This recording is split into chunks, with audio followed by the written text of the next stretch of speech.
Bannakibiina kya FDC bakola kyonna ekisoboka okufuna obujulizi obumala okujulira wabula nga gakyabeesibye era nga nabo tebakakasa oba ddala okwemulugunya ku bwafulumizibwa ebyava mu kulonda okw'obwa pulezidenti nti kinaayamba.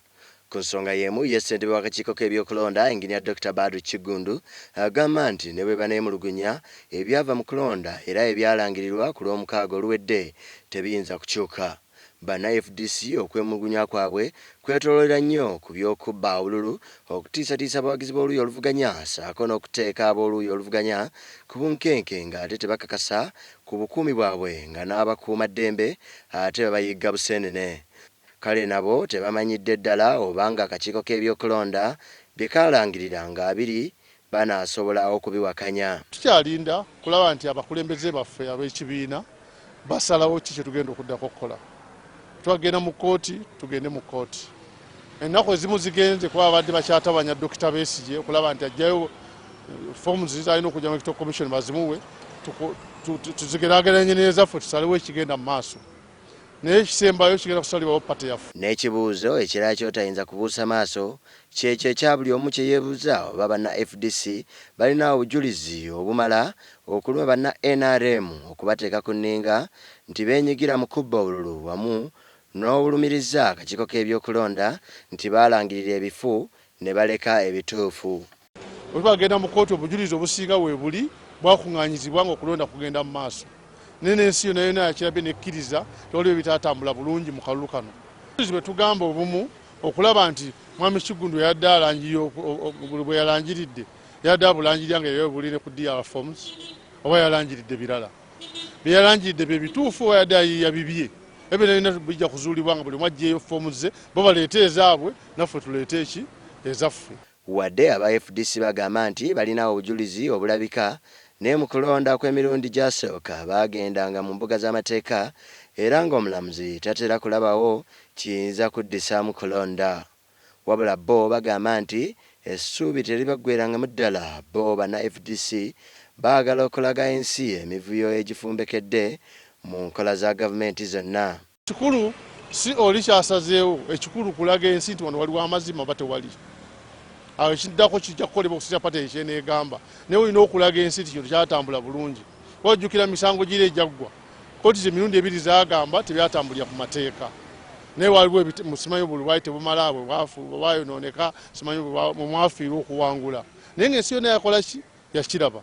Ne ku ssaawa eno bajja kukiraba. Pate yange ne basazeewo nga kye tulina okukola. Anybody who is trying to challenge the results of this election must not be serious. This is because if NRM was rigging, why did we not rig in Kampala? Why do we agree to lose where I can rig? That's rubbish. Why did we lose in the Lira municipality and a few other areas? Even in Rukunjiri, we lost in some areas of Rukunjiri district. Voters in the 1,787 polling stations are added to the runner-up. The results will not change the declared value. Even if all the 700 voters. Ku byonna ebyogerwa n'ebikoleddwa bo nga bannakampala oba bannansi boogera ki ku kya FDC okukalambira okulemera ku kyogenda mu maaso okugenda mu mbuga z'amateeka okwekubira enduulu okuwakanya omukulembeze w'eggwanga eyalondebwa mu kalulu k'obukulembeze bwa pulezidenti wa Uganda. Kiri gye bali nga pate akalulu kaabwe bakabba ne batuula butuuzi oba balina kye bakolawo oluvannyuma lw'okubabba akalulu kaabwe ke tukoze eki ke tubawadde ffe twabateekamu obwesige ne batugamba mugende mulonde mutuwa akalulu ne tukabawa ne bakakwatamu. Live examples weziri nga akalulu kabbiddwa obululu ne butuuka eyombe naye ng'ennamuwonge emabega wa Electoral Commission tebunnatuuka ne batandika okulonda ssaawa 9. Kintu ekyo kikumalamu amaanyi kiraga obutali bwerufu mu biza ebikolebwa byonna. Kati pati bwe begenze mu kooti kuba kusalawo kwabwe ate byebyo bye batukubiriza ffenna.